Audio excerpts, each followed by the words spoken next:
ఒక research paper రీసెంట్గా ఇచ్చినటువంటి రిపోర్ట్ ఏంటంటే వెస్ట్ బెంగాల్లో వాస్తవంగా ఉండవలసినటువంటి ఓట్ల కంటే 1,00,00,000 ఓట్లు ఎక్స్ట్రాగా ఉన్నాయని.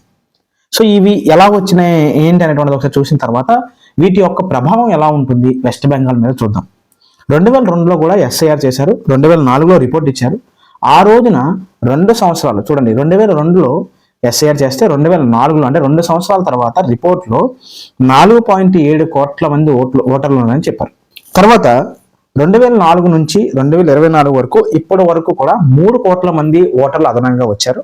అంటే సుమారుగా 6.7 కోట్ల మంది ఓటర్లు ఉన్నారు. కానీ ఇప్పుడు 7.7 కోట్ల మంది సుమారుగా ఓటర్లు ఉన్నారు. అంటే ఉన్న వాళ్ళకన్నా ఎక్కువ ఓటర్స్ ఉన్నారు. దీని ప్రధానంగా మనకి ఈ వెస్ట్ బెంగాల్లో ఉన్నటువంటి ఉదాహరణ, దీనికి ఎగ్జాంపుల్ చెప్పుకోవడానికి లేదా దీనికి బెస్ట్ ప్రూఫ్ చెప్పడానికి ఈ వెస్ట్ బెంగాల్లో ఉన్నటువంటి ఈ యొక్క అడ్జసెంట్ బౌండరీస్ ఏదైతే బంగ్లాదేశ్కి అడ్జసెంట్గా ఉన్నటువంటి ముర్షిదాబాద్ కావచ్చు, లేదంటే 24 పరగనా జిల్లాలు ఏవైతే ఉన్నాయో, నార్త్ కానీ సౌత్ జిల్లా కావచ్చు, ఇలాంటి జిల్లాల్లో ఉన్న నియోజకవర్గాల్లో ఉన్న ఓటర్ల కంటే ఎక్కువ మంది ఓటర్లు ఉన్నారు. అంటే ఎంతమంది ఓటర్లు ఉన్నారో అంతకంటే ఎక్కువ మంది ఓటర్లు ఉన్నారు.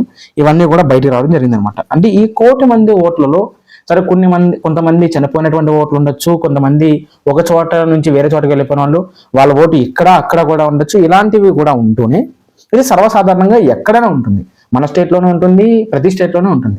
కానీ వెస్ట్ బెంగాల్లో, బీహార్లో, నార్త్ ఈస్టర్న్ స్టేట్లో ఉన్నటువంటి మరొక అంశం ఏంటంటే ఈవెన్ హైదరాబాద్ లాంటి ఓల్డ్ సిటీలో కావచ్చు, మిగతా ప్రాంతాల్లో కూడా ముఖ్యంగా ఈ యొక్క మనకి బార్డర్ ఏరియాస్లో ఉన్నటువంటి west Bengal, Bihar, north eastern స్టేట్స్లో ఏంటంటే అక్రమ చొరబాటుదారులు రావడం జరిగింది.